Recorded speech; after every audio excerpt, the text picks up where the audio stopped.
Hello, everybody, and welcome back to another fantastic episode of Gamestack podcast right here on We Just Love Games Network.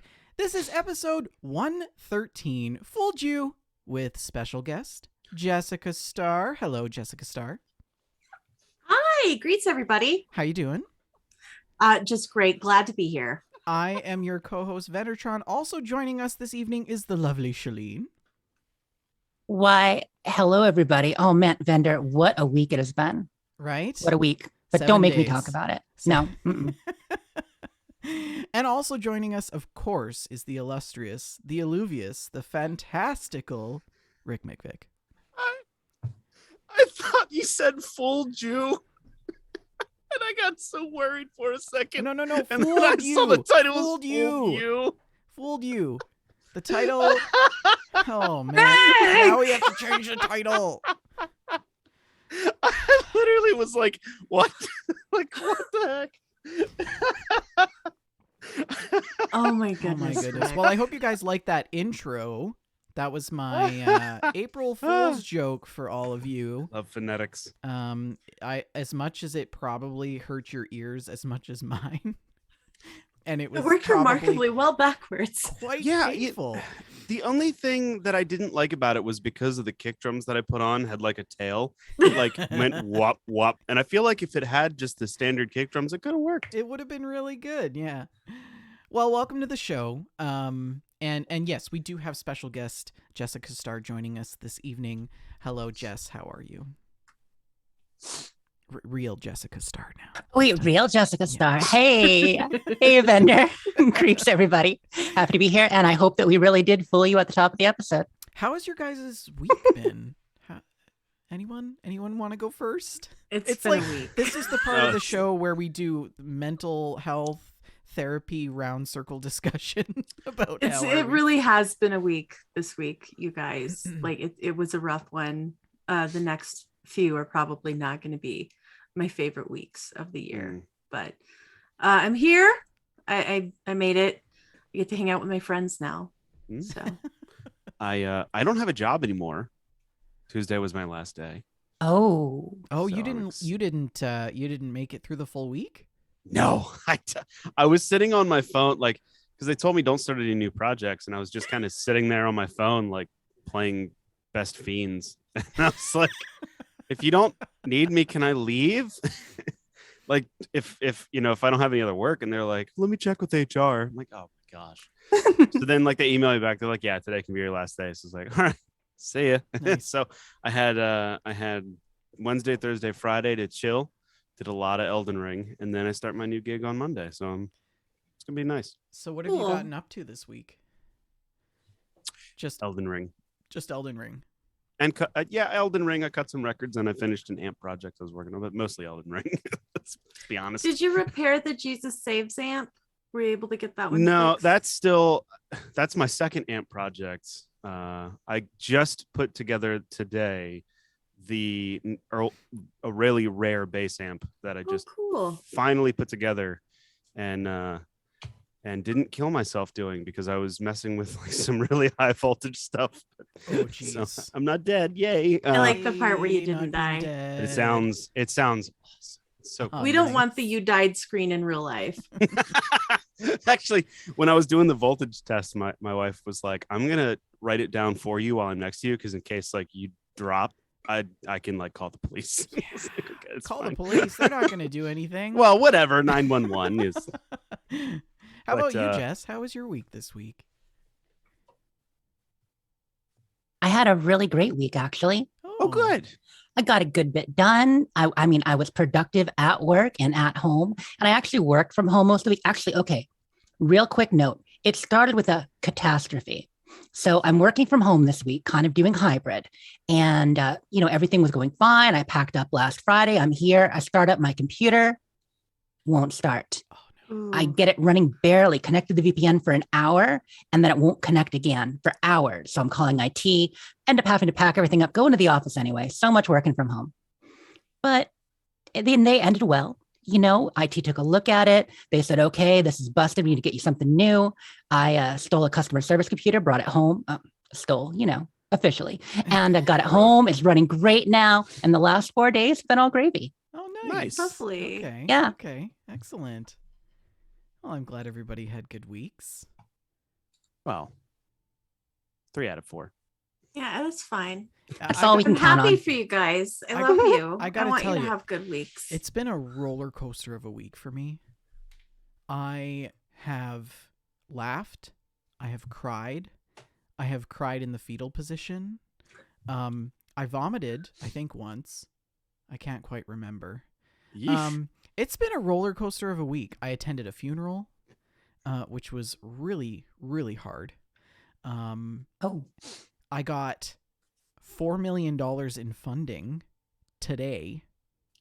Nice. And an hour Congrats, ago, dude. Congrats. an hour ago, I sat in a meeting with a diabetes bigwig who basically offered me a job. Woo! what That's a roller coaster of the exciting. week. So it's been... Are you gonna take it? Have you decided? Oh, of course I'm going to take it. It's a huge opportunity. I mean, it's part-time because Wait. I'm doing a doctoral degree, so there's commitments there, right? But I'm going to do this part-time. It's I can't say any details about it because I'm under NDA. I'm not Okay. actually even supposed to Okay. tell you that I got that funding, but you guys don't count. But like huge thing, right? I've been a co-applicant on this grant. It's a national grant that's funded by the federal government, and we got news today that we got it, so that's a huge thing. Huge thing, biggest grant I've ever got. So so it's been a roller coaster of a week, and I sat through a funeral yesterday, and I was just like, I was that person where people were like, "Are you okay?" And I'm like, "I just have a cold." It's okay to cry at a funeral. Yeah, it's been a roller coaster of a week. But we do have a show for you. So if you're coming in, welcome. Happy Friday to all of you lovely listeners. We love to have you here. Even if you're not listening live and you're listening to the show after the fact, welcome. Thank you for your continued support. We also want to shout out some of the support for the show. We are sponsored by Oak and Crow Coffee. If you head on over to oakandcrow.com, you can pick up a bag of We Just Love Coffee Blend, and $2 from every bag goes to the Children's Miracle Network. So check that out. And Rick has had this coffee. Shalene has also had this coffee. And they both really enjoy it. So It is good. I need to re-up with my Oak and Crow. It's been a minute since I've got good coffee. we do have another announcement that I would like to make this week. So Hardware Guy, as you guys know, is one of the lovely gentlemen in the Sea of Thieves community and streamer. And he's put together a charity that he does every year for St. Jude's. So he has a message for all of you, and I'm just going to read it out verbatim, basically, and try to do it justice. He says, "Hey, it's that time of year again for St. Jude's Play Live campaign. The official launch for St. Jude Play Live 2022 is April 28th at 4 p.m. to 6:30 p.m. Pacific Standard Time, 6 p.m. to 8:30 p.m. Central Standard Time, but a supporting campaign can be created and fundraising for it can start now. All funds raised between now and the end of May count toward the Play Live fundraising goal. Sailing for Charity is our team. Clicking the link, tiltify.com/+sailing-for-charity/sailing- You're really for reading a URL. charity-2022. You And are we'll- reading a URL. We'll put that in the chat for you guys. That's how you can get involved with the campaign. And Hardware also has his personal channel as well. So if you wanted to go and support him in some way, that's how you can do it. He says, once again, I am continuing my voyage to unite the Sea of Thieves community members and content creators under one team to help support kids. This year, St. Jude is offering donation incentives.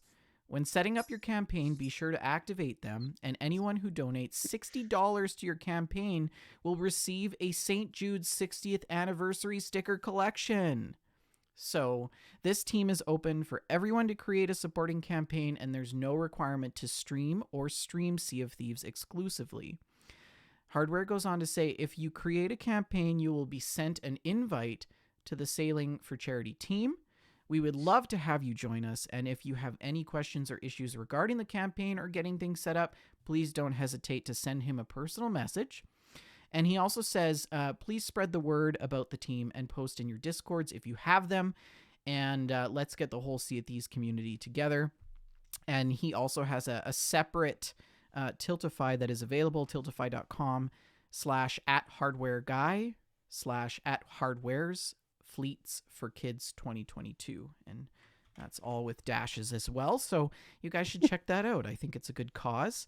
It's a wonderful cause. Vendor, if I can jump in real quick, I just want to, coincidentally, I'm wearing my St. Jude Play Live shirt tonight. Yeah, and it says play for more than bragging rights. Nice. Because that's such an important part of the St. Jude cause.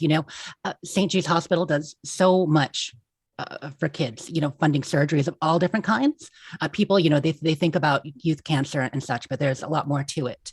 But yeah, it's a wonderful charity. It's easy to link up with their Tiltify and various methods. They even have overlays if you stream to raise money. Not hard to work with at all. And, just wonderful folks, wonderful cause. Yeah, it's really great what Hardware has done.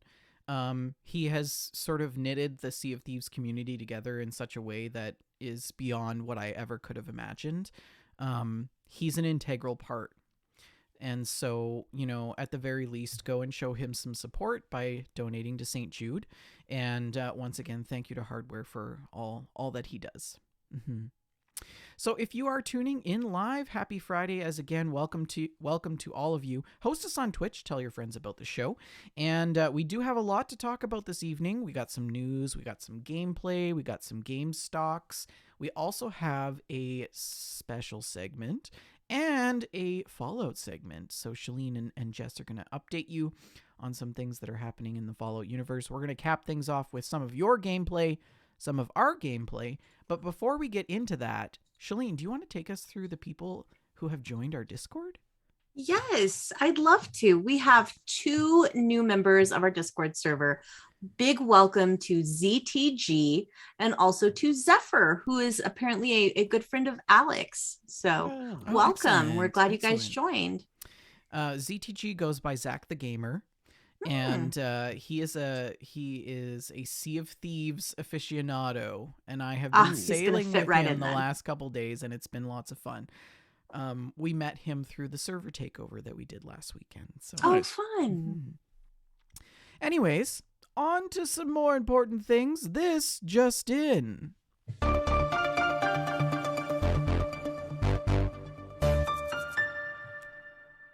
Rick, tell us about those April new releases. Well, you're gonna get some. I don't think there's as much as last month, but there's some stuff coming on. And it all starts on April 5th with Lego Star Wars: the Skywalker Saga out on PlayStation 4, 5, Xbox One, Xbox Series X and S, Switch, and PC. MLB The Show 22 is also available that day, available on all platforms, except for the PC, because, we have high standards.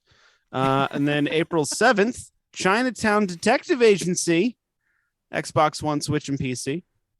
Also on April 7th, you get Chrono: Cross: The Radical: This is bull. This is not real. That's not real.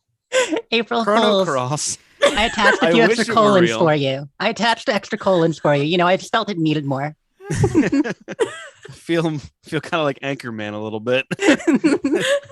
He'll read whatever's on the prompter. I'm going to guess that this is Chrono Cross, the Radical Dreamers edition. Is that the real? Is that the Yes, real? Okay. there is a colon after cross. Yes, I realized that. A single colon as is usually Rick is- appropriate. he's so sus now. That is so brilliant. So brilliant. That's available on PlayStation 4, Xbox One, Switch, and PC. Also on April 7th, you got 4 more games coming out on the 7th.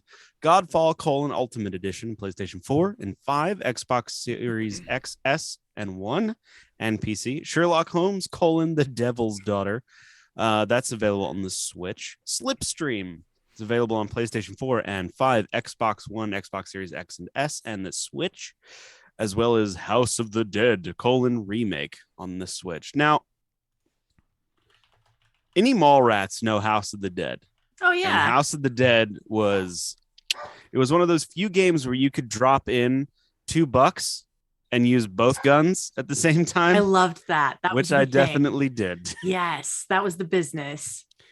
And I may have ruined Christmas one Christmas by playing House of the Dead. See, my middle school would take us out on a field trip to the local mall, and we could buy gifts for family and friends and stuff. And I went to the arcade and spent all my money. Your on Christmas House money? Of the Dead.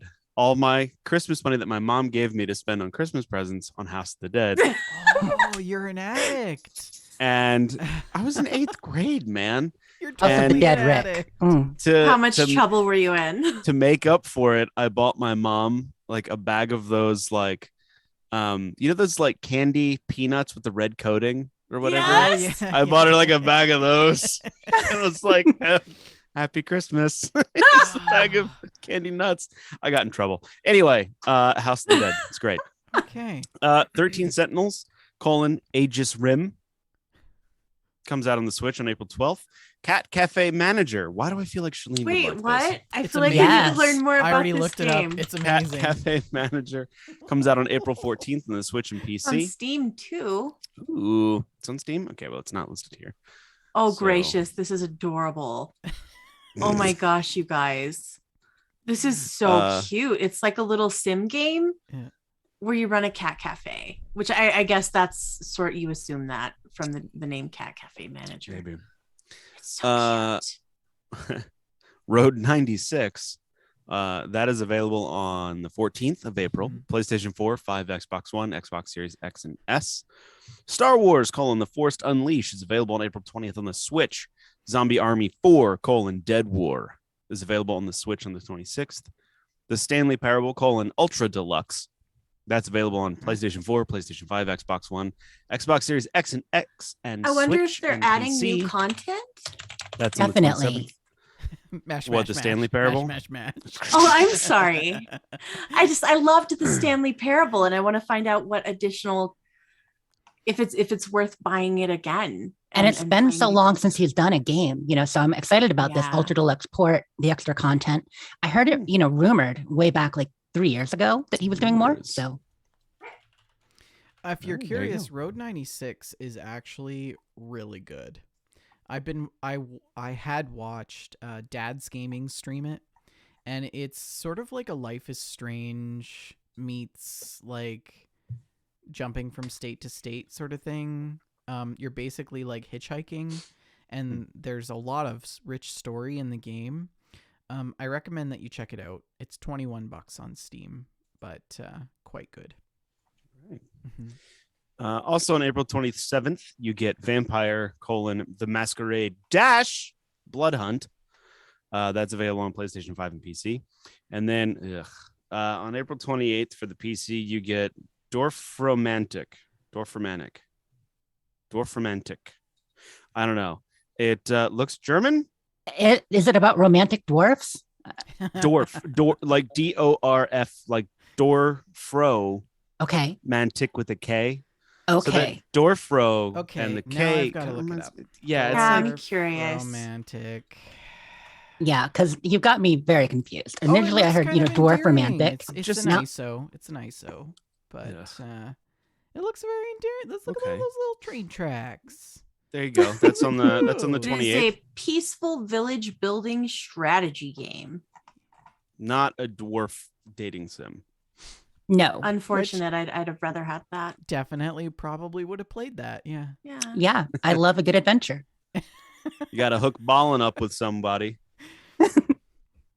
Anyway, didn't they do that in the 3 Hobbit movies? Didn't they give one of the dwarves like an elf love interest or They something? did, that wasn't in the yeah. movie? Yes, that's right. he had a romance arc for That sure. was the worst arc of the movie. I think the it was whole- Ori or Bori.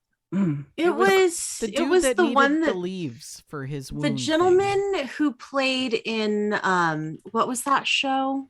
It wasn't. On the BBC. They weren't good movies. They weren't good movies. I like The Hobbit. It was Keely. Keely. Yeah, it was Keely. Keely. Just What was the show that guy was in? I used to watch it all the time. Becoming Human, I think. Something Maybe. Being Oh, Human? yeah. Mm-hmm. Yeah, he was on Being Human on BBC. It was Aiden so good. Turner? I love that show. Who was it? so that one last game to get through this. We have Nintendo Switch Sports April 29th on What?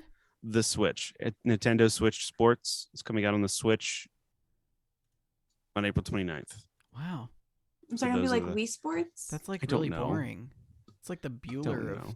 Nintendo. So then there's some free games coming out. PlayStation Plus games for April is Hood: Outlaws and April Hood: Outlaws and Legends. This is screwing me up. Stop it. Hood: Outlaws and Legends. Then SpongeBob SquarePants: Battle for Bikini Bottom. Dash Rehydrated, Slay the Spire. I'm giving up. I'm just reading what's on here. There should be a colon in that Bikini Bottom. I think we missed a Battle A for step there. Bikini colon bottom. What about the bottom colon? Anyway, Xbox Games with Gold gets you clicking the link now. Another site. Removing the ad block. Another site. Yep. April 1st to the 30th. Hue on April 16th through May 15th. Outpost Koloki X. That's available April 1st to the 15th.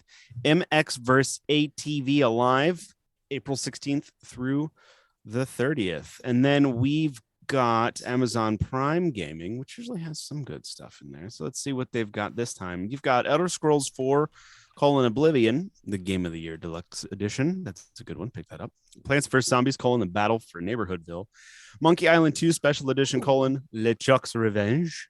Then you have National Typing Chronicles, Guild of Ascension. I miss typing games. Remember those when you're like in elementary school and you got to like type? Mavis Beacon typing program. Yeah. That's right. It was Mavis Beacon. It was Mavis Guild of Beacon. Ascension. Turnip Boy commits tax evasion. What? Great game. Great game. Yes. Jen has been talking about that a lot. One of you our go. games. Mhm. Galaxy of Pen and Paper. And House of 1,000 Doors, Family Secrets. Oh my. You got to watch them, Family Secrets. Let's leave those secrets hidden. Just saying. Anyway, that's all the games for April. House of 1,000 Doors. Okay. Take it away, whoever is doing the news. Well, okay. So we've got lots of news other than our free games to play for this month. And I'm going to just start things right out of the gate with lawsuits. Because we seem to always have a lawsuit story on the show now.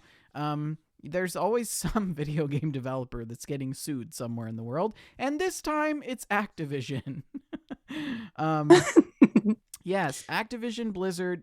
This wonderful article comes from Shannon Liao over at Launcher. And she's talking about Activision Blizzard, who has now officially settled their federal sexual harassment suit for $18 million. A judge approved the $18 million settlement between Activision and the U.S. Equal Employment Opportunity Commission on Tuesday that resolves the federal sexual harassment lawsuit faced by the video game publisher. And but the company itself is still facing multiple suits from different shareholders, former employees, the California Department of Fair Employment and Housing, and we've discussed we've talked about this on previous episodes as well. But during a March 29th hearing, the settlement was reached, and Judge Dale Fisher said during that settlement that that, he said, I'm going to sign the consent decree, which will close this case. But you've already filed a motion. Your request is untimely, and you need to talk to the Ninth Circuit, whatever that means. I'm not quite sure what that means in the context of this article.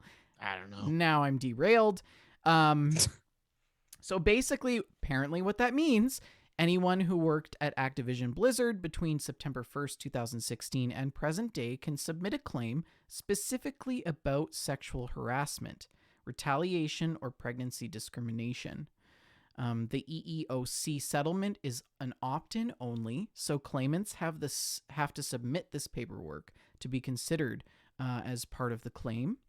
And they also go on to say that, those individuals who choose to become part of that settlement will be waiving their rights to be part of the California State Agency lawsuit on specific issues of harassment, retaliation, or pregnancy discrimination. So if they have any other claims, like pay equity or inequity, for instance, which actually isn't covered by this agreement with Activision, these former and current employees can still continue to continue on with the suit itself.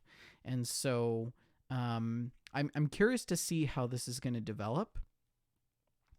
I mean, we're talking 7 years. We're going back 7 years in the company for people to file claims. What do you guys think about that? Isn't a settlement kind of like they have enough evidence to prove that something shady went down, but not enough evidence to convict? So like if it went to court, it would just be long and drawn out. So they're like, all right, bad things happened. We can't. Isn't that what I'm getting from a settlement? It's kind of like, okay, yeah, there's bad. So I like the one quote where like the Activision Blizzard spokesperson said that they want to be like a model for the industry, and we'll continue to focus on eliminating harassment and discrimination from our workplace. You know that gif of like Leslie Nielsen of like nothing to see here and all this stuff's like split. I feel like that's every time one of these companies is like, we want to be a role model for, and it's just everything's kind of on fire behind them. Mm-hmm. And then like, they have like duct tape over things. Mm-hmm. I don't know. It's just like, it's just. Well, there's just two women who have previously worked for Activision, but have left the company since that time, has told the Post that they would be applying to be claimants in the lawsuit, and they want to see the company held accountable. One of them said, "For me, I just want a resolution. I want something to happen, and I don't want it to be drawn out anymore. I think that's the most important thing at this point, because I think people need to see that it has an ending and an outcome." And, sexual harassment in the workplace and this frat boy culture that we have seen is not specific just to Activision.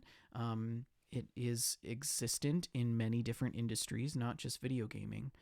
But it's really nice to see something happen with this, and, that the company is acknowledging that this exists and that they're willing to do something about it. Any other comments? Nope. Right. Okay. I'm going to move on to our next Moving on. Our next article, which I am super excited about. SimFest. I love sim games. You guys know this. And I gotten was you written all over it. I was really taken back when I logged into Steam and I seen that there was an event going on in the store, and it's called SimFest Hobby Edition. It's like every sim game under the sun is on sale, and I wanted to buy everything, but I actually already own everything, so I only just bought Space Engineers. Oh, so SimFest is a sale? Like, is there a festival or something celebrating yes. Sims 2? Yes. So SimFest Hobby Edition focuses on games that attempt to simulate a hobby or job. Everything from the experience of fixing up old cars or pressure washing a sidewalk to brewing beers and everything in between. All week long, you will be able to find great discounts, demos, and developer streams. Plus, don't forget to tune in for a set of official talks and panel discussions starting on April 1st at 10 a.m. Pacific Standard Time, so you've already missed it, through April 4th about SimFest specifically. And so there's lots of great deals. Potion Craft is 20% off. Cooking Simulator is 50% off. Niche, the genetic survival game, is 50% off. A lot of the driving sims like Euro Truck Sim is 75% off. So you can pick up Euro Truck Sim for $5. Farm Sim 22 is 20% off as well. So yeah, check them out. Maybe this could be your entry into the sim game world. I think there needs to be a rule about Sims. Like, we have rule 34 for certain things, and, don't need to get into that. But there needs to be a rule that for anything you discover in the world, there should be a sim of it at this point. Like, you've got sim power washing, you've got grass mowing, you've got window washing, you've got obviously truck driving. There's probably golf cart driving. I mean, is there anything you can think of that you don't have a sim for? Podcast simulator. Hello, I'm living it. Oh, wait, we're recording this? Yes. Oh, no, too real. It's so meta.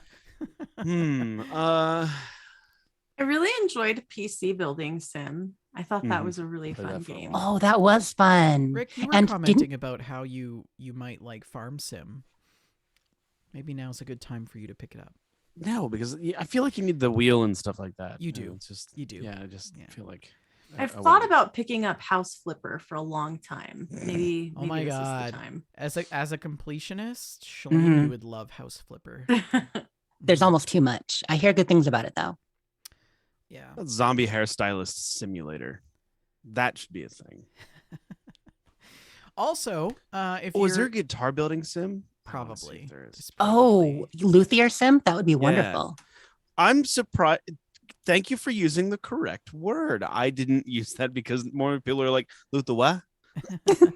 Also, welcome to Dad's Gaming in the chat. We were just talking about you in terms of Road 96, which is now available on the one of the 9 stores that we feature in our new releases for the show. We also have some new games and stuff coming to you this summer. All new PlayStation Plus has been announced. It will be launching in June with 700 or more games. So since the launch of PlayStation Plus in 2010, there's been a lot of sort of first console membership service that included sort of refreshed libraries and things like that. And Sony has also launched a first console game streaming service with PlayStation Now. But today they are announcing, today as of this article, which was written by Jim Ryan on March 29th, they are pleased to share that the official news about changes coming to their subscription services, which include this June, they are bringing an all-new PlayStation Plus and PlayStation Now in an all-new PlayStation Plus subscription service that provides more choice for players across multiple different tiers of memberships globally. And they said that, their focus is really on providing high-quality curated content, diverse portfolios of games, and we've got a little bit of an overview of what you can expect to see with the PlayStation Plus Essential subscription. So the benefits here include 2 monthly downloadable games, exclusive discounts, cloud storage for save games, online multiplayer access, and no charges for existing PlayStation Plus members. The price for this is going to be $9.99 per month in US dollars. Now, to chime in on that, vendor, I think it's important to note that that's exactly the same as PS Plus now. Like, there's Yes, no deviation from that Yes. at all. That's also $24.99 quarterly and $60 a year. PlayStation Plus Extra provides all the benefits from the Essential tier, but it adds a catalog of up to 400 of the most enjoyable PS4 and PS5 games, including blockbuster hits from PlayStation Studios catalog and third-party partners. This will retail for $14.99 monthly US dollars. And the PlayStation Plus Premium, which will include all of the benefits of the Essential and Extra tiers, including adds up to 340 additional games, PS3 games available via cloud streaming, and a catalog of classic games available in streaming and downloading options from the original PlayStation, the PlayStation 2, and PSP generations. Here we come, Tony Hawk. Also, cloud streaming services will be accessible through the original PlayStation, PS2, PSP, PS4 games offered in the extra and premium tiers. And there's a time-limited game trials that will also be offered in this tier. So customers can select games before they actually buy them, which I think is kind of cool. That will be offered for $17.99 a month. So those are the tiers that they've sort of set out for this this new PlayStation Plus. What was it? Plus subscription service? So, Premium is the top. Yep. Do any of you take part in the PlayStation Plus already? No.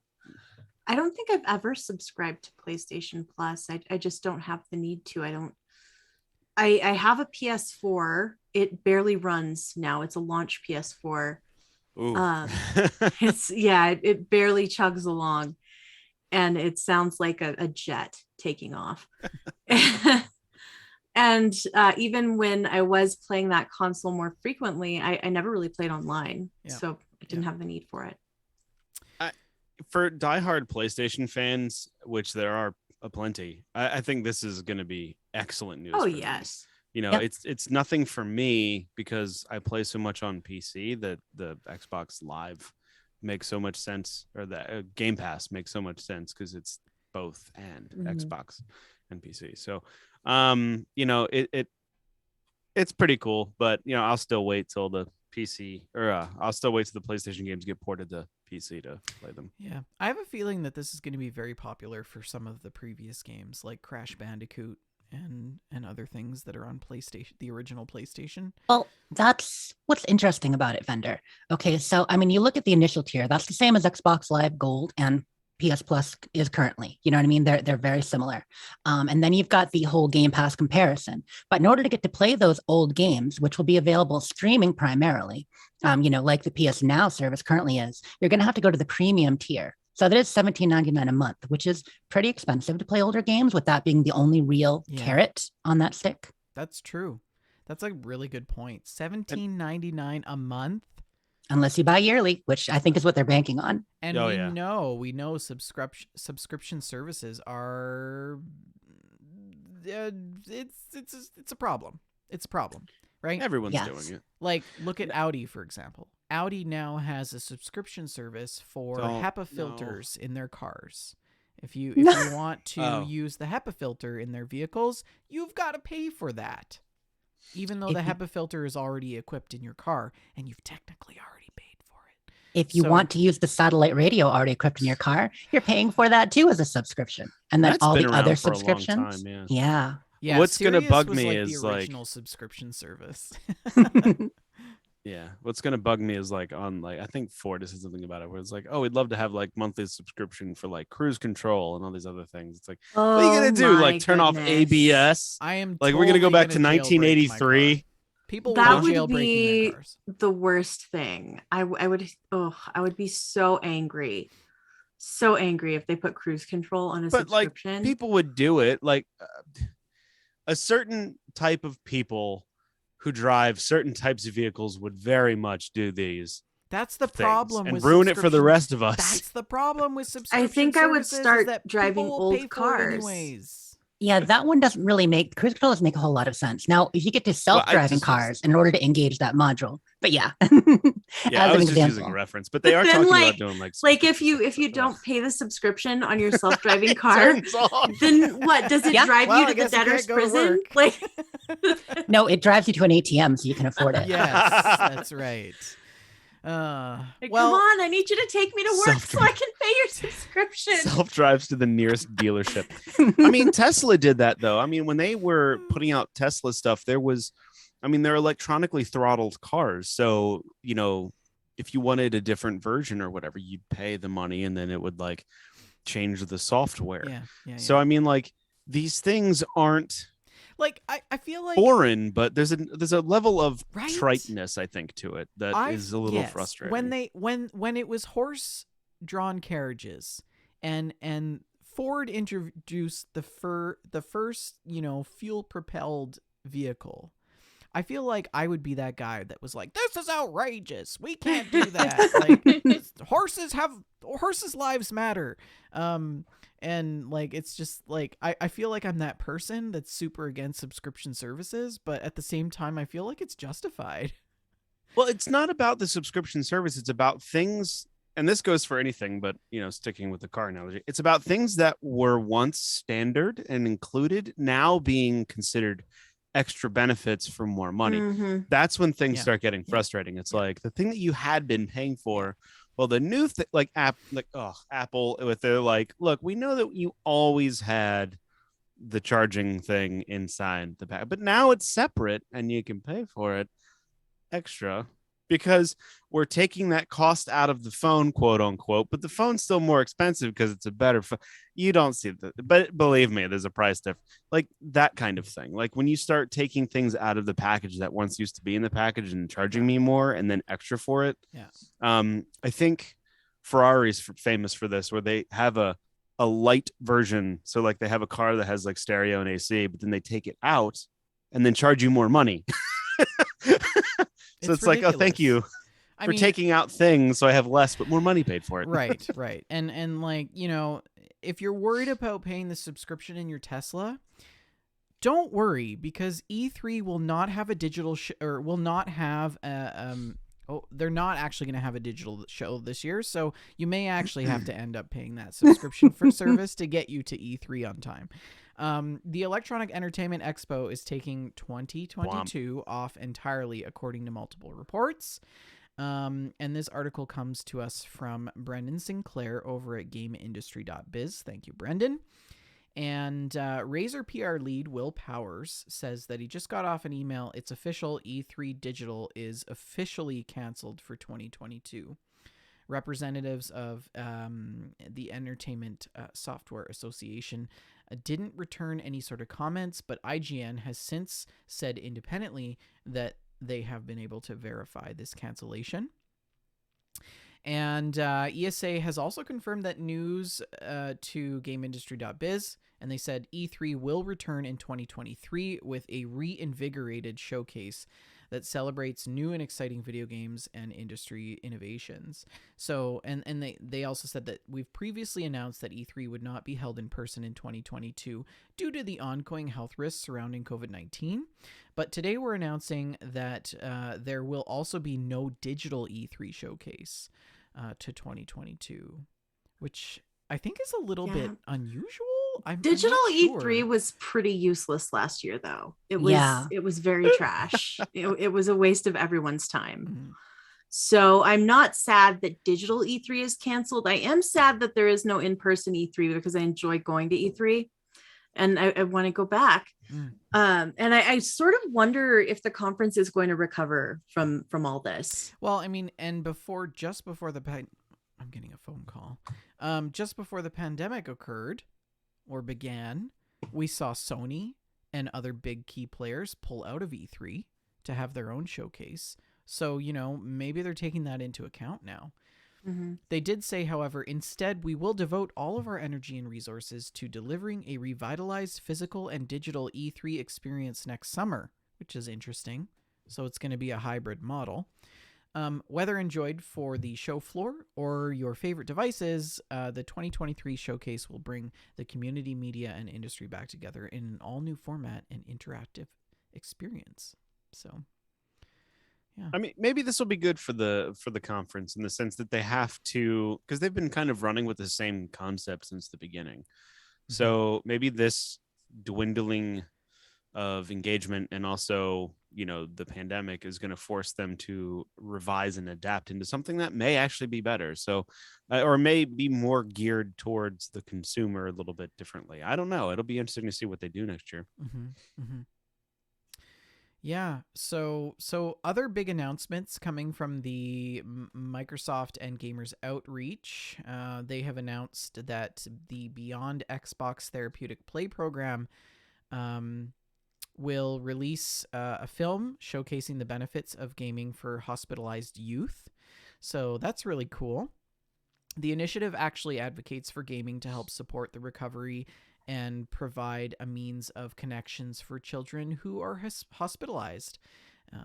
The organization was founded in 2007 by Zach Wigall, and it's a nonprofit that has sort of gone on to provide multiple video game kiosks in hospitals across the United States, with 90% going to pediatric institutions.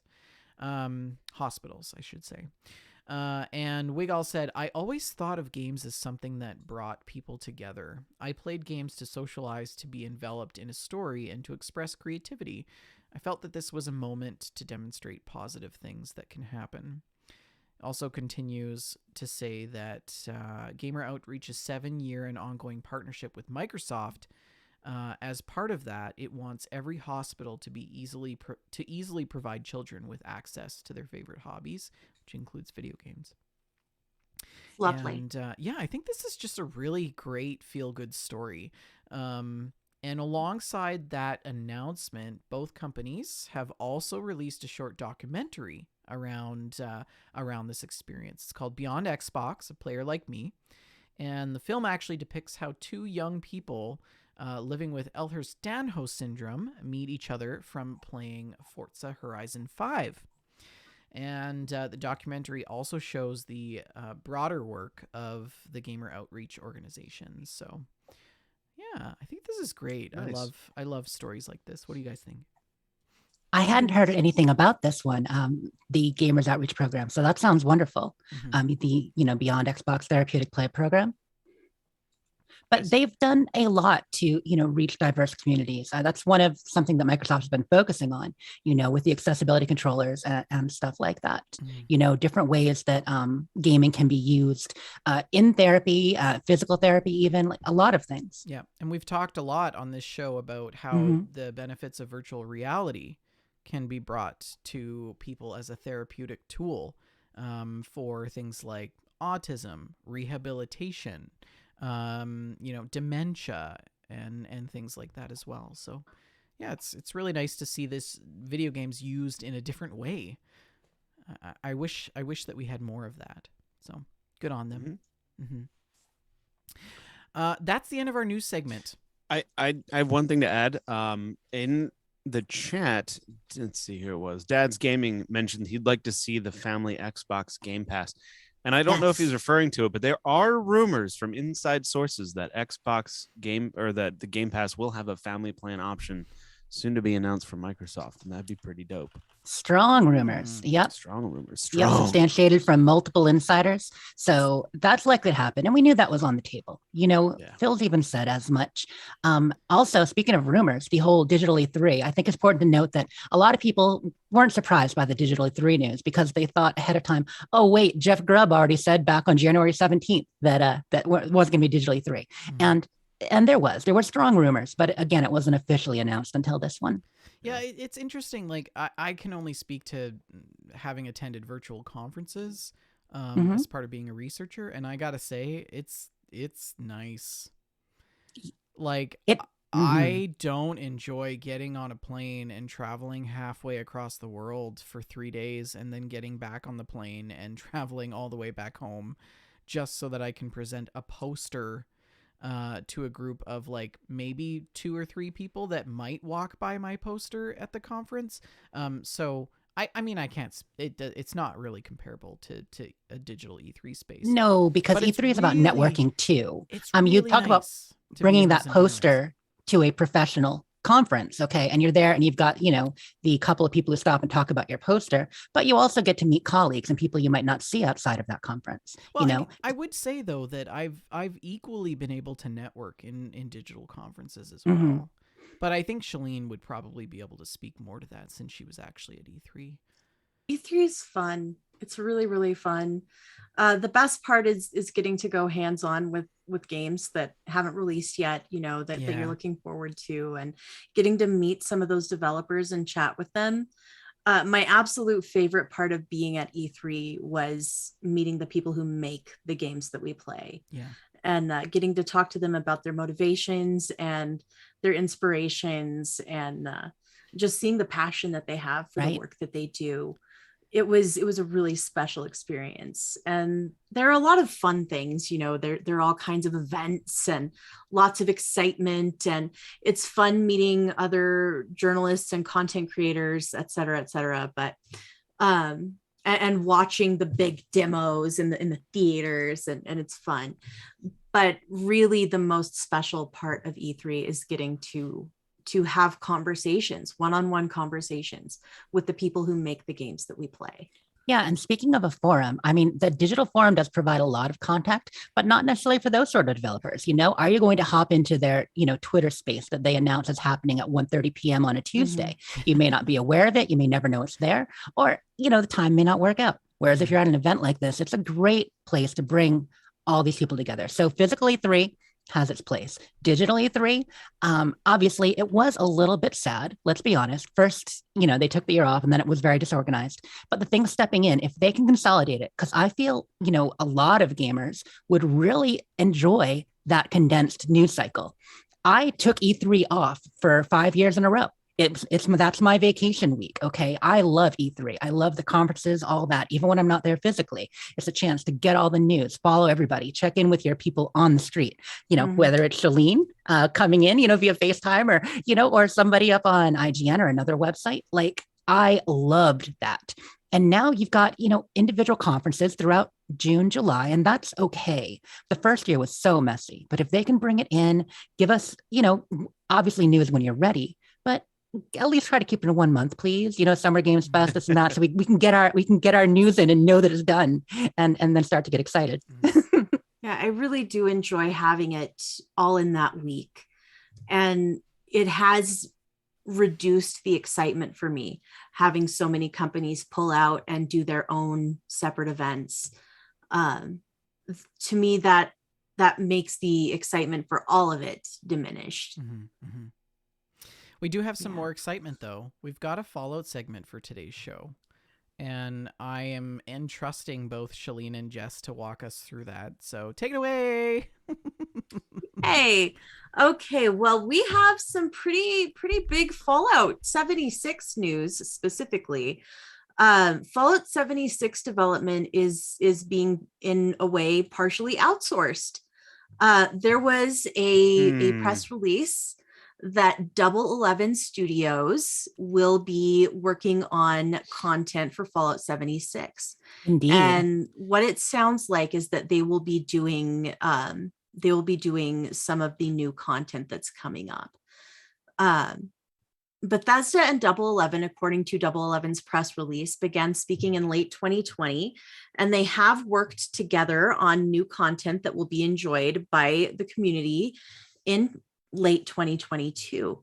A quote from Double 11 CEO Lee Hutchison says, "It's a privilege to be trusted to work on one of the most iconic franchises in gaming history.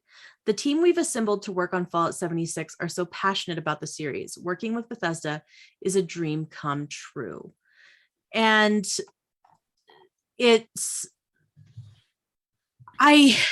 I feel like it was sort of implied that they are not entirely taking over Fallout 76. No, it was implied. I mean, here's the thing. Is this supplemental? Yes, it's assumed. We know a lot of content on the roadmap already. A new roadmap just released, a bit sparse, but there are some specifics. We know who have been working on things previously. Mark Tucker has been the lead and working on expeditions now at BGS Austin for a couple years, and they worked on Worlds. We have a, certain Quest developer who's been working on both the Mothman Equinox event that happened in December and then the Alien event we just had. These are actual leads and people at Bethesda Austin. And that they're doing that going forward, So if Double 11 has been working on things, they started talking in late 2020 and have been working on things. And the way it was worded, supplemental content and events, I believe. Yes, craft new and exciting challenges for Vault dwellers everywhere in Fallout 76. So I'm thinking that we're going to look at, world events, kind of like what we've been seeing. But maybe they're working on expeditions after expeditions. Because if Mark Tucker and the crew have been working on the pit, and we know they've been working on it long and hard. I had an opportunity to talk with him about it before. And, he talked about how deep, they've gone into this, thinking about the area, thinking about how you're going to get there, all these things, of course we don't have much details yet, but it sounds really exciting. And I think once maybe the team gets expeditions all set up, and gets those things figured out, how we're starting expeditions, how they run, what's the format. By the way, there are some data mines people are interested on, what the score looks like and how that will go. And the idea that once you are doing an expedition, you'll actually be able to visit this place and stay in the place for a while. Probably can't set up a camp there or anything. But what if further expeditions are being done by Double 11? Or what if they're doing special world events? I feel like this move was a direct response to some of the community feedback, because I definitely feel that one of the top comments everywhere in response to Fallout 76 is that we want more content, we want more things to do, we want new things to do, we want new story content. And BGS Austin is doing the best they can, but they have not been able to keep up with the desire for increased content. Right. And adding this additional team will help them do that, will help them keep some fresh things. And there are reasons for that, because BGS, they work as a single studio on most of their projects. And for a lot of Fallout 76, even though people are, mention a lot, BGS Austin does Fallout 76. Yes, but they've had supplemental teams. They had a strike force, a different team working on Nuclear Winter, for instance, for a year, and working on other content that they brought in. And all of those resources have been focused on Starfield for a while now. BGS Austin themselves is rumored to be working on a separate online game, just a rumor, but that means some of the team is working on that as well. So you've got these different Fallout 76 leads still doing stuff and dedicated designers, but it's not enough. You're right. The number one comment is we need more content in 76. And that's because people want it to be a live service game. And I've often said it's more of a sandbox game than a live service game. It's a live sandbox game. Yes. We give you these different things to do, your chore board, your homework, new fun things to do with friends, but it's a little bit more Minecraft than Destiny, It's definitely a make your own fun type of situation. But people who play daily, how long can you make your own fun for if you've been logging in for 3 years? Yes. So I like this. I like the idea, on the roadmap, they've talked about a new endgame boss. And oh my gosh, the Nuka World on tour stuff is looking really cool, by the way, guys. Just data mines, just leaks, nothing official. But yeah, I'm excited about all of it coming up. So if these guys are working on more regular events to supplement, we've still got the BGS Austin team, watching out for the flavor, the style, everything they've had on this. I think it'll work out. Because look at Worlds. They really thought Worlds was going to tide us over for a while too, up to the release of Starfield. Did it not? No. They, there are a number of reasons why, and they've corrected some of it with the recent update allowing you to get score and challenges in Worlds. Thank goodness. Indeed. If you have a Jessica Star logging into Worlds being like, gosh, I guess I'm going to waste my time building, you're doing something wrong. Yes. Okay. Because I love building, but I'm not getting any credit for it in Worlds. So I feel like they've fixed some of that. And once we eventually get the mods in Worlds, which we know they're working on mods. I know people are like, oh, they've said it for 3 years now, where, how long is it going to be? Well, they really only started talking about it about a year in. And we know custom worlds are the foundation for mods. So what kind of mods can they roll in? What if Double 11 is working on that stuff? Cosmetic mods, Creation Club style approved mods, and then, create a framework for community to bring stuff in. How cool would that be? If you would like to know a little bit more about who Double 11 is as a studio, they are someone who has primarily done supplemental work with other studios. Largely, they've been responsible for doing console ports of games such as Rust and the Harry Potter Lego collection, Prison Architect. And the Prison Architect console port, I've played that extensively. It's really good. It's extremely well done. Limbo, they've worked with all kinds of different games. They ported Goat Simulator. They did the console port of Goat Simulator, yes. And they did the Vita port of Little Big Planet for PlayStation. So a lot of online stuff, a lot of ports and supplemental content. And I mean, obviously Rust is something people talk about a lot, that they've been working on that. They've done work with some very major developers, some of the heavy hitters in the industry. So although they don't have a huge name on their own as an independent developer, they do have a pretty serious pedigree. So can I make one more comment about the Double 11 rollout that I think gets me really excited? Mhm. So they did the announcement on Twitter. And the way they did it, they linked to Bethesda, they linked to Seymour blog on Double 11 where they talked about it. But not only did they do it, there was a concerted effort by a number of Double 11 employees to tweet, retweet, quote tweet, I am so excited to announce what I've been working on, and another person says, finally, I can tell you what we've been doing. And I am honored to be working on this franchise. It was a concerted company-wide Twitter blast, not just a press release. And I think because of that, they are committed. They are putting a lot of work into this. And there's some real excitement. Absolutely. I'm definitely looking forward to it. So we'll see how it goes. I think Fallout 76, it needs more content. We all agree on that. And yes, we're all looking forward to it.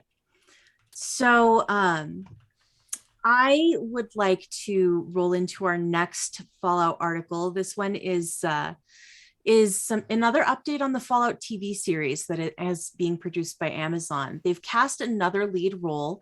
Ella Purnell, who was part of the recent drama Yellow Jackets, will be co-starring in this series, joining Walton Goggins, as we talked about on a previous episode. So her character is not specifically defined, but they have stated that she will be described as upbeat and uncannily direct with an all-American can-do spirit, but an intensity in her eyes that says she might be just a tiny bit dangerous. So I'm excited about that for people, listening to the show who might be a little bit nerdy. I mean, I'm not saying you are, but I'm saying you might be. If you don't know her from Yellow Jackets, maybe you've heard of a little show called Arcane that blew up based on League of Legends. And she was the voice of Jinx, a fan favorite. So there's a character you might have heard as a voice actress. Also Star Trek Prodigy. She plays Gwyn. So definitely some great voice acting stuff, energetic, interesting characters. Mm-hmm, mm-hmm. Really curious to see what the show is going to be. Me too. So we'll see. I had also written into the show notes some of the camp events that you've been participating in or spearheading, Jess, and I'm not sure if that's something that you want to save for your gameplay or maybe talk about now. It's entirely up to you. Just always touring camps and doing all that stuff over at UWN. And there are some things I can talk about in gameplay perhaps, but sure. Yeah, one thing I'm really excited about, we just did a parade last Sunday, the St. Biv's Day parade, and it was a really good time. People who play Fallout 76, who've played since Wild Appalachia, are probably familiar with Biv. Mm-hmm. He is a heavy drinking, Nuka Shine loving, recipe given robot who sends you on quests to get more recipes. Biv is the best. Did you drink green beer? That's the thing. So for St. Biv's Day, it's kind of an amalgamation of St. Pat's, right. May Day, Easter. We just kind of smushed them together. And the lore of the event is, Biv was so inspired by St. Patrick driving the snakes out of Ireland when he heard about it. He decided to do the same thing on St. Pat's and drive the snakes out of Appalachia. But because he's always imbibing Nuka Shine, it took him 10 days to get it done because he kept arriving in different locations constantly. So, but that's why. Have you seen any snakes in Appalachia, Vendor? Oh, brilliant. Just brilliant. That was St. Biv. So the parade was really fun. And we actually had Biv show up and talk. And it was just, it was wonderful. We had a really good time. So we do all kinds of little building things. UWN got to all the different channels and people always building. I have to say, custom worlds, as much as we say they didn't take off like you wanted, there have been people who have been quietly loving them ever since. Mm-hmm. People have been quietly loving custom worlds, and a lot of it is because of building. It's great for role play, great for building, great for challenge runs. And so you're seeing some machinima coming out now with people building structures and things you can only do in custom. And it's really neat. So, keep an eye out for that. Mm-hmm. Search Fallout 76 on YouTube every once in a while. You might be surprised. Gosh, you're so busy in the wasteland.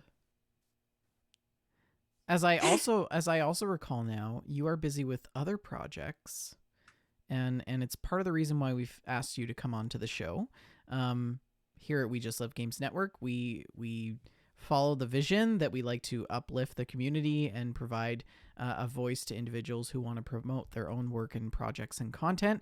And so, Jess, why don't you tell us about the new thing that you're working on now? Oh, sure. So one of the reasons I know y'all asked me to come on, besides, my lovely personality, I started a new YouTube channel. It's called Nice. Video Game Poetry. And I see you've got the B-roll up right now here. So what you're looking at is one that I did for the poem Ozymandias by Percy Bysshe Shelley. And essentially the idea of video game poetry is that here's how it started, really. So we've been doing some Shakespeare stuff in Fallout 76, and we had a sonnet festival a couple months ago. And I was doing a video for it because it was held primarily on PlayStation. I'm like, I have not had this much fun doing a video for a while because I love poetry. I already write Fallout poetry. I mean, I've done the Villanelle for Bloodied Build. I've done many odes to Mothman.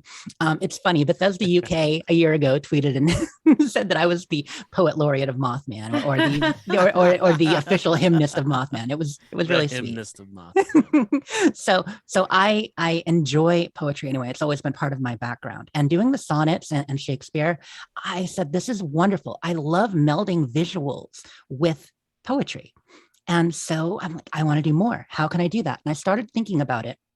And I came up with the idea of video game poetry, which would be to read poems over top of atmospheric images, kind of enhancing each other. So you get the beautiful visuals of games, which can be sometimes hard to describe. They're more something you feel. And then the words of poetry, which have that kind of power and evocative nature to really help you feel the scene. So you've got that. And then you've also got, poems in games, things like, I mentioned the Krogan poet in Mass Effect, of course. Love him. Yeah. So the Atom good. Cats, Kingdoms of Amal are Reckoning. We were talking about that recently. And there are some amazing poetry in there. Heck, Child of Light, if you ever played it, the whole game is a poem. So I feel like there's a lot of stuff we can highlight from games. And then, of course, found verse. So books in Skyrim or elsewhere that are actually poetic, and bring that all together and put them all on the channel. Right now, it's mostly atmospheric. I'm doing some readings myself. That'll probably be the primary stuff. Some classic poetry, some contemporary with permission. Obviously, it needs to be public domain for it to be legal to an extent. You know what I mean? We have to be careful, get author permission.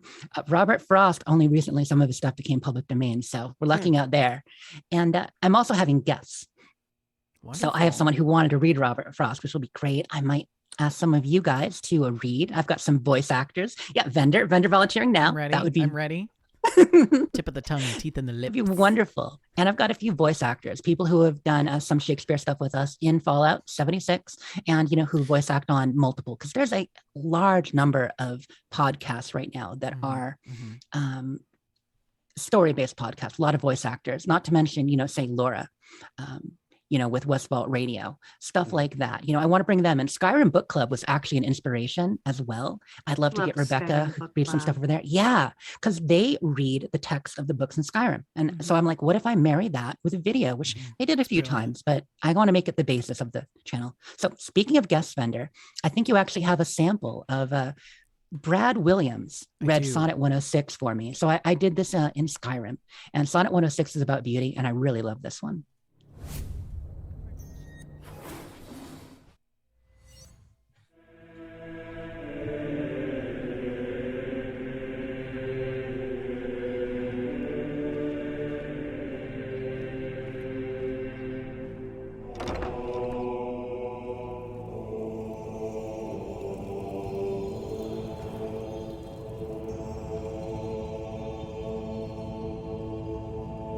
When, in the chronicle of wasted time, I see descriptions of the fairest wights, and beauty making beautiful old rhyme, in praise of ladies dead and lovely knights. Then, in the blazon of sweet beauty's best, of hand, of foot, of lip, of eye, of brow, I see their antique pen would have expressed even such a beauty as you master now.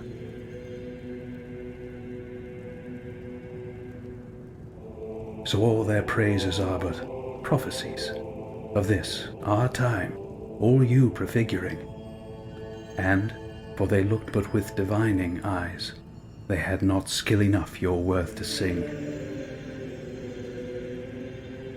For we, which now behold these present days, have eyes to wonder, but lack tongues to praise.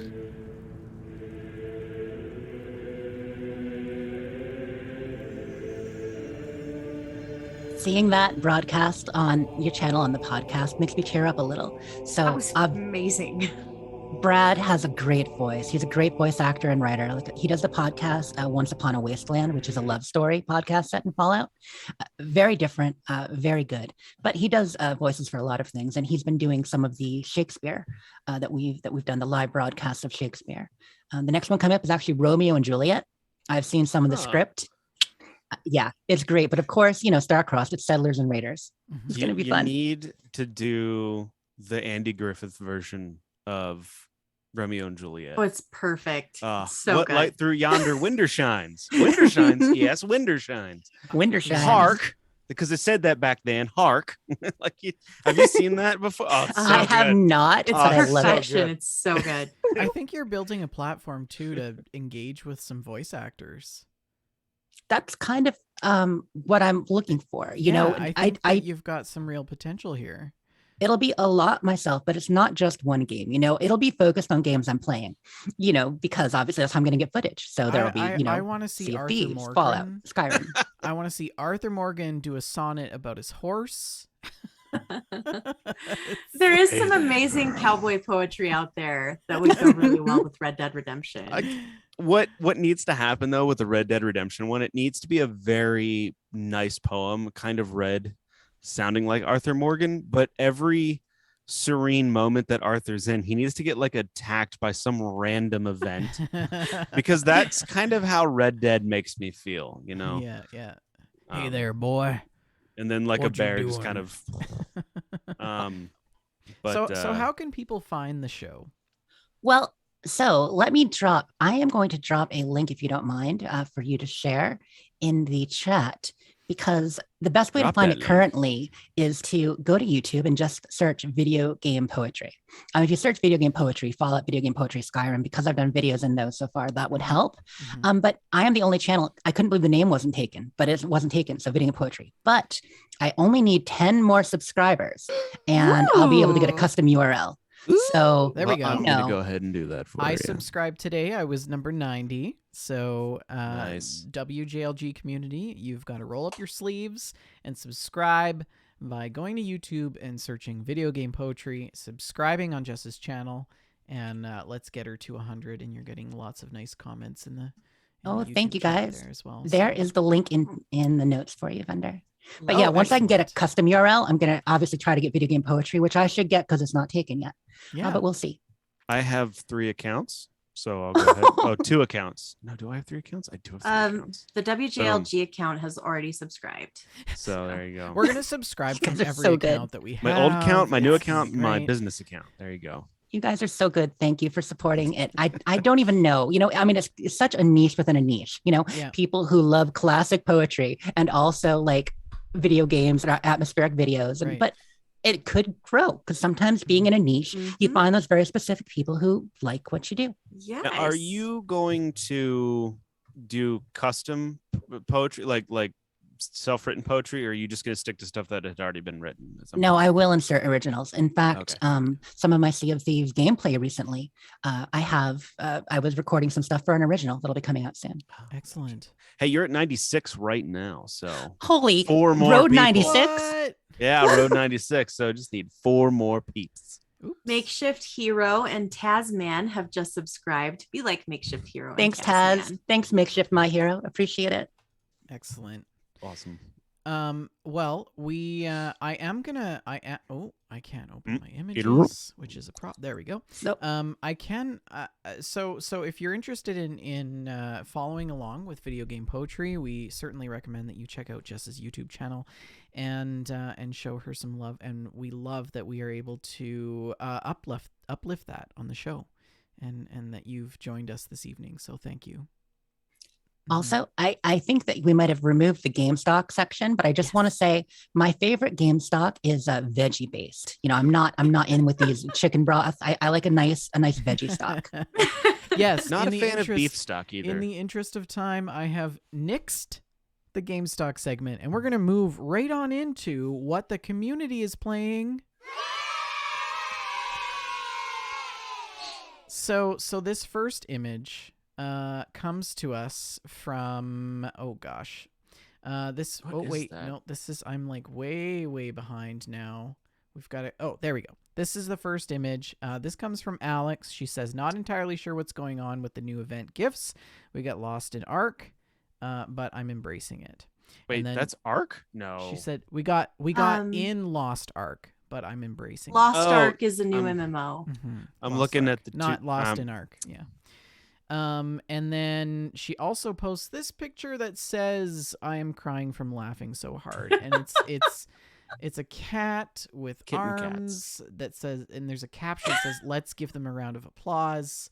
It's adorable. I love Did it. say a pause. Is that cat wearing like a massive Bell? like black weapon? Yes, some there's kind? sort Oh, of it is. It's slash like a and sword. dash. Yeah. Yes. What another- game is it from? Did they There's say? another Big picture old here. sword. Lost Ark. This is Lost Ark, yeah. There's another picture here with the caption is says, "Let's happening? give them a round of applause" again, and it's the cat from a different angle. Yeah, this cat has a big old wicked sword strapped to its back. Mm-hmm, mm-hmm. That is Cats don't need anything incredible. else to be deadlier than they already are. They're already Well, you can creatures of guarantee at some destruction. point it's going to push that sword off a table somewhere. Push your um, dead body off the table. I submitted this picture, so I purchased Space Engineers and gave that a go. Oh.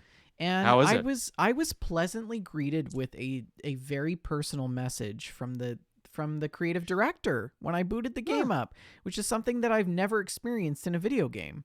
So I thought it was worth mentioning, and I just want to read this message.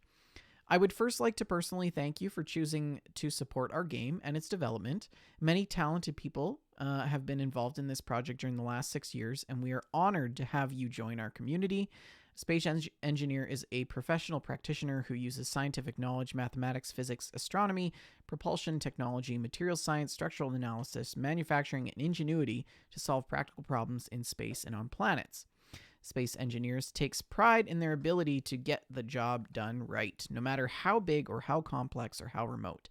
If you experience any issues, please do not hesitate to visit the support site or our Discord server, where there are developers and many experienced players available to assist you. If you're interested in seeing some of the potential of Space Engineers, be sure to visit the Steam Community Hub. We look forward to seeing your creations and screenshots on there in the future. Good luck engineering your dreams. And so this was a really nice message. It was very unexpected. I've never had something like this in a video game, just at the start, before you even start playing. So kudos to Space Engineers for just adding that nice Really element. cool. Yeah. And then I took this picture, which was from our last Sea of Thieves Oh, nice. takeover.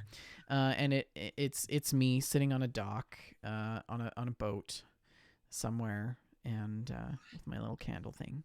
Nice. Is So the cute. sitar playing in the background? Yeah. Also, this one comes to us from Taz. And he Nice. says, Piper, combat, a reporter in the making Got with some a mods going on there. .50 caliber sniper rifle. And also Point- this Oh, 50 cal. 50 I- cal. I'm Sorry. And Canadian. what's he got? He's got this like Yeah. Yeah, can't tell Taz what Taz he knows got. his weapons. he's in got Fallout. some mods going on there. And then this one here says sunrise at the farm in state of decay. State of decay breakdown. That's a really pretty picture. It's That's hard to pretty. get good virtual photography in State of Decay. I thought that was State of Decay, but that's not State of Decay 2. Which one State of is that the Decay mobile breakdown. version? Breakdown. I wonder if that's a mobile version. Yeah, maybe. 'Cause the UI looks Anyways, small. that's what the community Cool. is playing. Let's roll into what we're playing. Ooh. Jess, what have you been up to? Well, as I mentioned earlier, I was in some Sea of Thieves recording footage, but not primarily recording footage, primarily playing with friends. As you goodness. mentioned on previous shows, I've been blessed to be able to join you and Shalene, Archin, and others in Sea of Thieves a lot lately, playing at least once a week. It's kind of my new online game passion, to be honest. Very much Really? enjoying it. Wow. Really. I mean, that being said, I'm not playing it all the time. I found during our takeover, so there was a takeover that I know you guys will probably talk about a bit more in your gameplay just last weekend. And for the first time, I actually joined and took over a boat, which was super cool, Vendor. Thank you for letting me do that. She was and the greatest of captains. I mean, yeah. So I held the boat, and it was my first time playing for more than about 3.5 hours. And I found that with 5 hours, I actually started getting a little bit seasick feeling. Like it felt like car sick, seasick. I didn't know that could happen. Yeah. But it's because of the rocking of the boat, and the gameplay really rocked. So I just wanted to mention for gameplay, one of my favorite things about playing solo and Sea of Thieves, which is easier during a takeover, but you can do anytime, as long as you're willing to die, is just die a lot. It's very Elden Ring in that regard, Rick. I'm sure you're familiar. Yeah. Is that you can explore on your own, take your time, and slowly pick at enemies. So I went after some skeleton crews that were too hard for me, but I said, you know what, it's no big deal. If I die a few times, not a big deal. Still got my boat, everything's fine. So I was amassing treasures. I was doing what you do, loading it on the front deck, decorating with pretty gems. I learned all this from Shalene and Bender, by the way. I learned when you got to stand on the prow and play music and look pretty, admire your boat and sails, and how you decorate. We're all about cosmetics. It's like hats or no hats, we're there. Gotta say, Fashion being in a thieves. takeover helps. Fashion thieves, totally. Fashion Well, thieves. I love my girl. She's got a couple outfits now, for sure. And so that was going okay. But I had successfully finished something on, oh gosh, is it Devil's Ridge? Is that the name of it, Vendor? Maybe. I'm learning things. And I was all excited. So this last group of skeletons is coming at me. So I'm hopping up on my boat and I'm like, haha, I got you. Yeah. So I'm blasting them from the boat. And there's a guy there with an explosive barrel, which, yeah, I just started blasting. And there's a guy there with a barrel. And I'm like, I'm on my boat. What could happen? So I blow him up, for plenty proximity alert. But the radius on those explosive barrels, guys, I don't know. They're not messing around. Yeah, it's like a nuke in Fallout. Okay, what I mean? I feel like the blast radius is almost as large. Wow, really? Was it just It a regular rocks. keg, or was it like a stronghold keg? It was a regular explosive keg, and he was Oh. on the beach, and I was in my boat. But to be fair, I did a really good parking job, so I was right near the shore. Anywho, he blows up, and I go black, and I die from the explosion. I'm like, well, that blew. But I'm climbing back, and I'm waiting for the door to open, and suddenly behind me in my head, I'm like, I hear somebody go, wait, Vendor, I think you could approximate this better. I heard somebody go, would you like some pomegranate? Oh. I'm like, what? What? Yeah, I remember I'm like, now. I'm on the ferry of the damned, and Jess is standing waiting for the door to open because she died, and I died. I died a million times that day. And I walk up behind her. I'm like, hey kid, you want some pomegranates? And I'm like, what is this, Shakes the Clown? Like, I feel like the dead are speaking to me in this boat right now. Okay, I'm fully immersed in this game. I'm playing for hours, talking to the others occasionally, but a lot of this time solo captaining. And yeah, I'm hearing voices. And not only that, because it's in-game audio, which I didn't expect. It's coming from like both sides as he kind of sways behind me. Freaked out, jumped out of my skin. And yeah, it was Bender holding up a persimmon or a pomegranate to me. It was beautiful. So I load back in. I'm like, okay, well, at least I'll get back to my ship. And guess what? I ended up on a completely different island because that silly little barrel also sunk my boat. I had no idea that would happen. And your loot was on your boat, wasn't it? One tiny barrel. Yeah. So all my loot was floating. Luckily, our friends Tim and Jess happened to notice as they were sailing away a bunch of shinies on the edge of Devil's Ridge and recovered some of it for me. Meanwhile, I'm Nice. making my way back over, only distracted by one sunken ship, Shalene. But I know the rule is you see a sunken ship, you have to clean it out. So I I did. love them so much. Yeah, they're so good. Brilliant. And they waited for me while I did that too. And I'm like, "No, I'll be there, guys. I'll be there, guys. Just, mermaid gem." And so I made it back and I just put everything in the rowboat, figured out how to pilot the boat to me, hooked it back to the ship, and I was good to go. But that's Oh my Sea of Thieves has gosh. been a lot of fun. What a grand adventure. So I don't good. even know. I'm So so glad good. that you were able to join that day. And holy smokes, was it ever a successful takeover? Like, we had all sloops and like, it was crazy. Like, I made 2 million gold that day. And Wow. we did all kinds of stuff. People were selling Reapers and Athena, and it was just like crazy. Yeah, it was a lot of fun. Yeah, I really enjoyed it.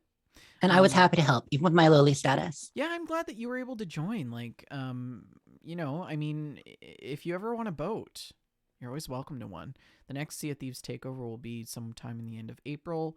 Yeah. Check out the Sea of Thieves channel on the We Just Love Games Discord, and watch Vendor, and he will let you know when stuff's coming up, right? Yeah. What else have you been playing? Besides that, and obviously 76, we talked about that enough. Just a lot of New Vegas for the Fallout Feed Roundtable Season 12. Oh my goodness, we are currently doing a New Vegas playthrough, and it's a fun one. I'm doing Mr. House for the first time. I mean, I have obviously, you work with them up to a point, but previous endings for New Vegas, I have done Yes Man and NCR. I think I'm pro NCR more than Yes Man as far as what's best for the area, but it varies. But this time I rolled Mr. House because we do it randomly, and my character is more of a mercenary, and so I've been having a lot of fun with that. But that's pretty much my gameplay. Morally bankrupt to be able to. No, that's the Legion.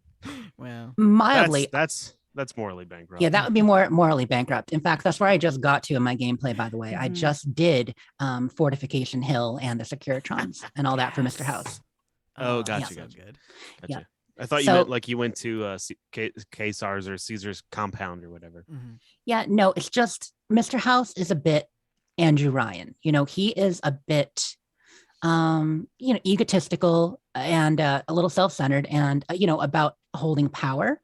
And I feel like my character is kind of the same. My character wants to move up in the world, but is happy to work for Mr. House to get there. Wonderful. Rick, Nice. what have you been up to? Elden Ring. Just more Elden Ring. Like I said, my last day was Tuesday. So Wednesday, I was like, I'm going to take the day and just play Elden Ring. So that's all I did. And then Friday, I'm like, I'm going to take today and play Elden Ring. Oh, no. And last night and Wednesday night. So basically, I wanted to see what playing is like kind of a sword character was. So I focused on strength and got a giant colossal sword that's like twice the size of me. And it's made up of other tiny little swords. To me, it's an homage to Game of Thrones, the actual throne made up of swords. Yeah. It's like the Iron Sword. And it is fun because you just swing this thing and it pounds the ground. You see all the enemies around you like stagger back a bit. And you can stagger giant enemies and then like do crits on them and stuff. So that's fun, but it's gotten kind of boring in the sense that it's like the same kind of routine. So I started watching The Witcher for the first time on Netflix. It's growing You not on me. watched it at all? No, it's my first time Oh. through. Oh, And wow. the first season was kind of like the problem I had with the games is the same problem I had with the series. It's like there's not enough monsters. He's a monster hunter, and there's like 3 in the entire season. So anyway, the second season, at least there's some more monsters in that one. And the first episode of the second season, I love Neville. Anyway, so I was like, I want to play a more dexterous character with like slashes and swords and stuff. So I made a dex character and I got the twin blade, which is basically like Darth Maul's lightsaber. Just think of it like that. Oh, cool. So I'm using that with a short bow because I need some range. Like there's some points where like I got to pick some things off or. How do you use the bow? How do you equip it? How do you equip the arrows? All right. So when you have the bow out, okay. So like say the bow is in my left hand. Okay. So I carry the bow in my left hand. In order to use it properly, you have to two-hand it. Okay. Okay. So what I do is I two-hand the bow. And then in order to fire the bow, you have to have arrows equipped and you tap. What do you want? You're on Xbox, right? Yeah. So you tap R1 for one of the arrows or R2 for another one of the arrows. That's while you have the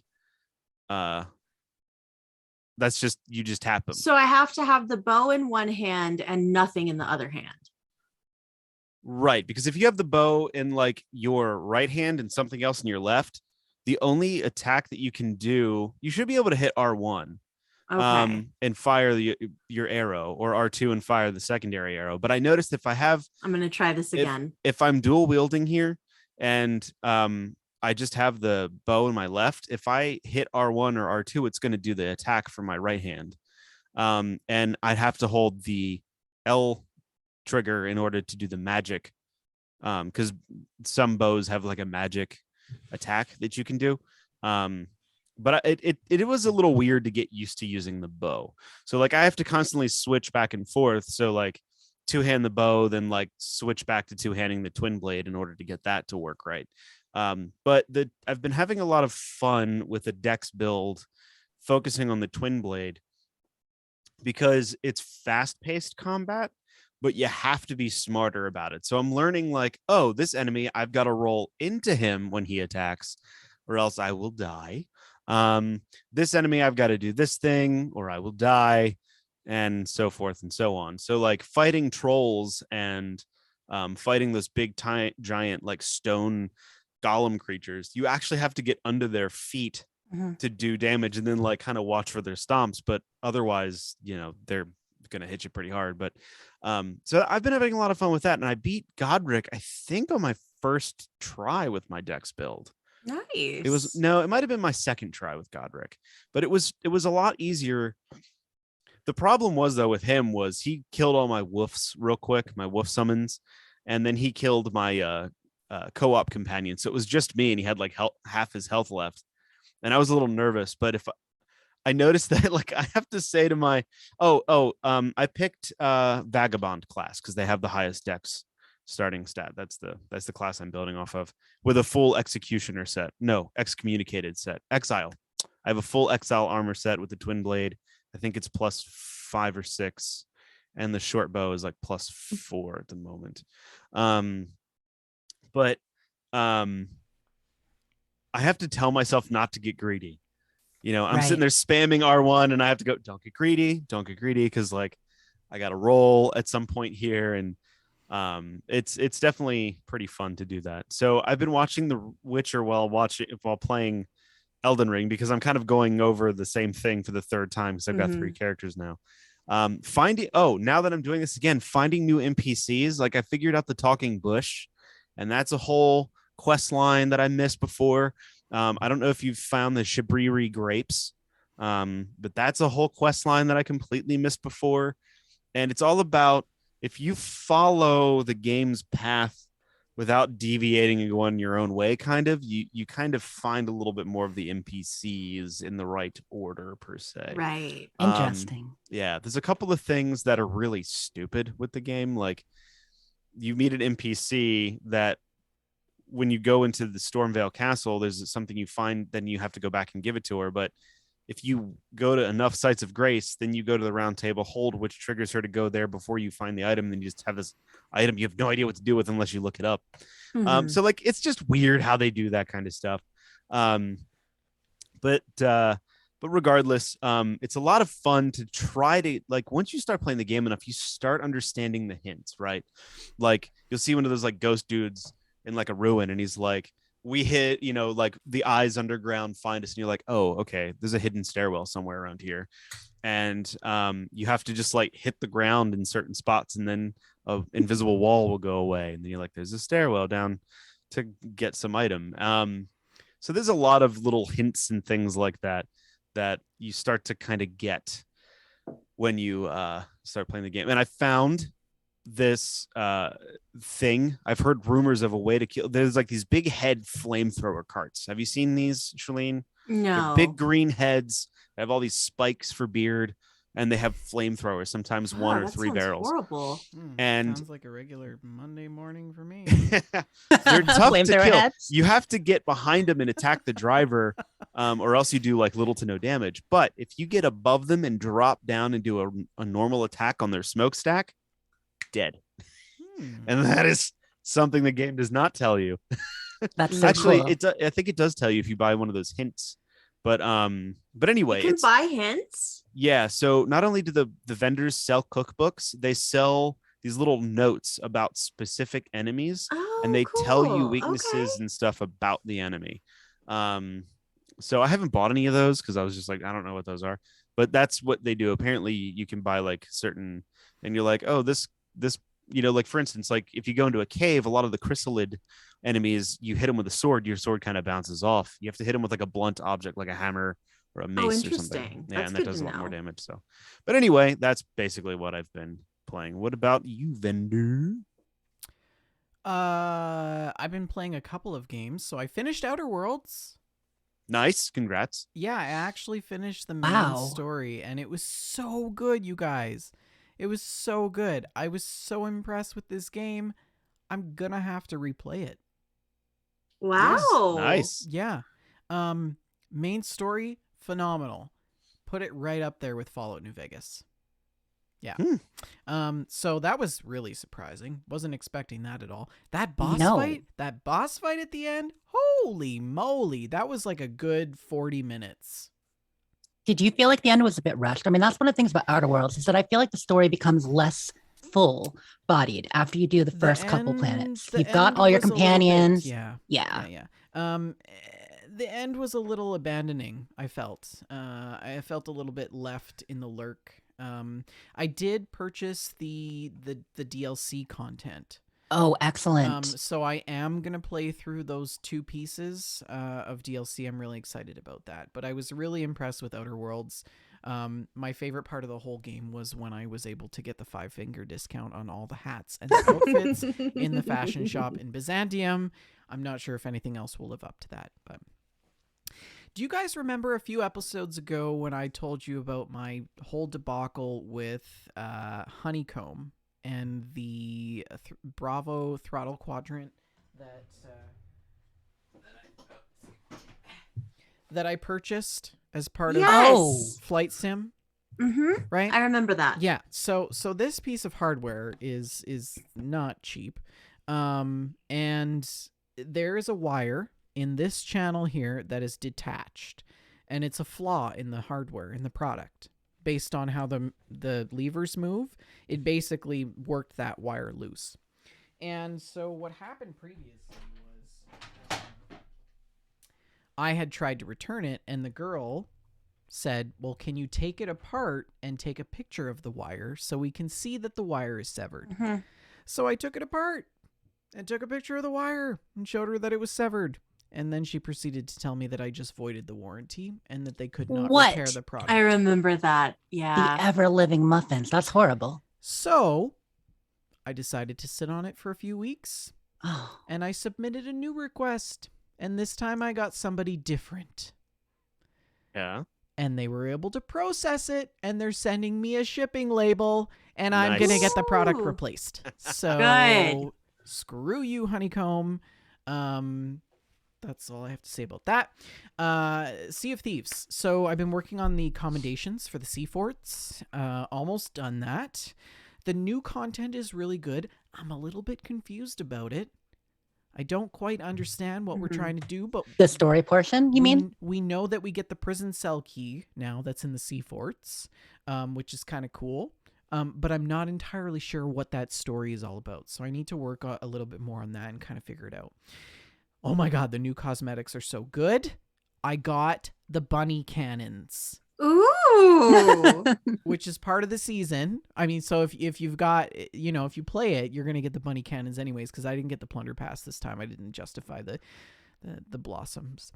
Well, I mean, you're going to have to deal with them really frequently anyway. I didn't actually realize that the cannons themselves on the bunny cannons are actually carrots.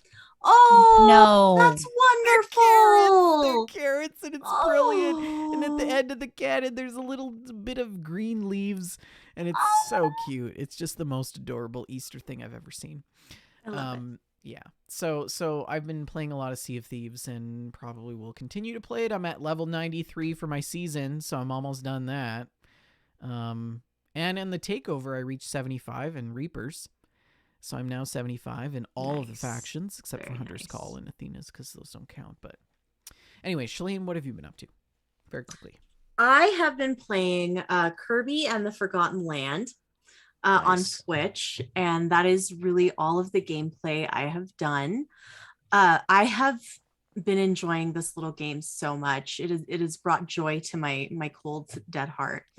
Oh, It's this game could have been made for me. You know, you play as this adorable little round pink person, and you're in a post-apocalyptic wasteland, and you just snack your way across the wasteland and steal people's hats, basically. That's What? basically the gameplay loop. So tell me about the hat mechanic. What is okay, that? so the It's whole like they thing made with this game for Kirby, you. I haven't played a Kirby since like the original Game Boy. So it's been well over 20 years since Okay, I've played a Kirby okay. game.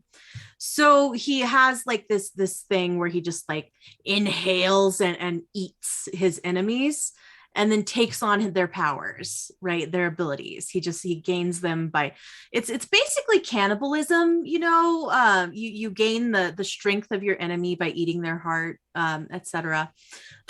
So Kirby cannibalizes his enemies, and the first enemy that I met was like a knight with a sword. So I eat the dude, right? I'm like, ah. And then I'm wearing a little green hat like Link from Zelda and holding a little master sword. Goodness. So I'm little pink Kirby, but also Link from Zelda. Just running around swashbuckling my way through Oh this. my gosh. The only thing you're missing is a sword cane. Yes, it's so good. A little later on, I tested another one, and it was a flame ability, and I had a little hat made of flames, and so cute, and I could shoot little jets of flame like I'm a tiny pink dragon.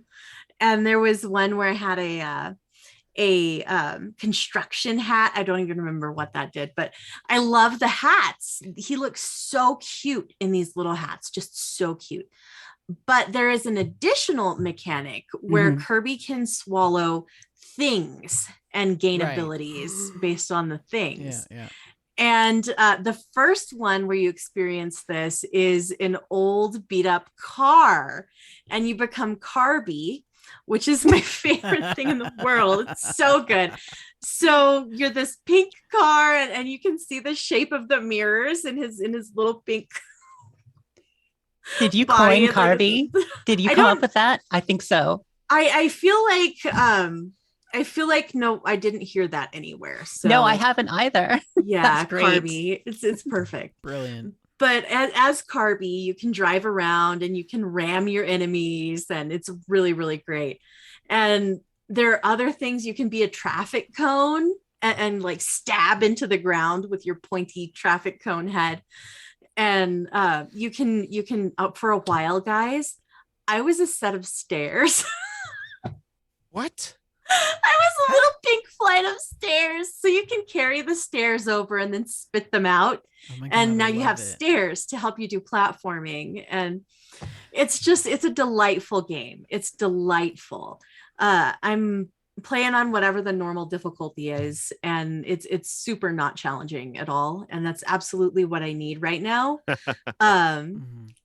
Elden Ring is a wonderful, magical, stupendous game.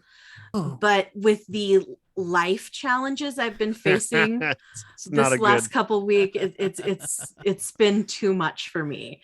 But Kirby has been just what I needed, and I've really enjoyed it. There are collectibles, and Oh, perfect. it's just great. Everything is cute. Everything is so cute. Even the enemies are just precious and Just adorable, wonderful. and I Oh, love them. So I'm so glad that you enjoy it. I was really looking forward to what your gameplay would be like, because you were so excited when they announced it, right? So I have to read Archin's comment. So I'm guessing you were up to something as the stairs. You know, Arshin doesn't let us down with the stair puns. Nice one. well, Shalene's always looking for step up. Step by step. Ooh, baby. Day by Gonna day. Get to you, girl. Okay. Anyways, is that your gameplay, Shalene? That's my gameplay. I've been playing Kirby, and it's a joy. Well, wonderful. Well, that's a show, boys and girls. Don't forget, the show is sponsored by Oak and Crow Coffee. If you go over to oakandcrow.com, you can pick up a bag of We Just Love Coffee blend, and $2 from every purchase goes to the Children's Miracle Network. If you're listening halfway through the show and you're only just catching this bit now, You're going to want to rewind to the beginning when I talk about the Sea of Thieves St. Jude charity by Hardware. Also, don't forget Jess's new show launches or has launched. Video Game Poetry. You can find it on YouTube. Don't forget and check that out. You can also email us on the show. We'd love to hear your emails on complex topics that make us blow our minds and talk about it at some length. So if you would like to do that, you can send us an email at info@wejustlovegames.com. You can find Jess on Twitter at sleepisfortea. You can find our network page at We Just Love Games, Shalene at Shalene L, myself at Vendertron N. We are also on Facebook. You can find us on facebook.com/wejustlovegames. Facebook.com/group/We-Just-Love-Games. And if you're listening live, you can scroll right down below Rick. On the left-hand side, there is a link to the Discord, aka Chat After Dark. And if you're listening to the show after the fact, you can navigate over to twitch.tv/We-Just-Love-Games, where you can find the Discord link. We record the show live every Friday at 6:30 p.m. Mountain Standard Time, 8:30 Eastern Standard Time, right here on twitch.tv/We-Just-Love-Games. You can also find us on YouTube, iTunes, Stitcher, iHeartRadio. Don't forget, please like, subscribe, and review the show. I do want to thank you all for listening. Does anybody have a last word? Let's go with some Shakespeare. You speak an infinite deal of nothing. Oh my. First quote I pulled up from Merchant of Venice. Love that one. Good night, all.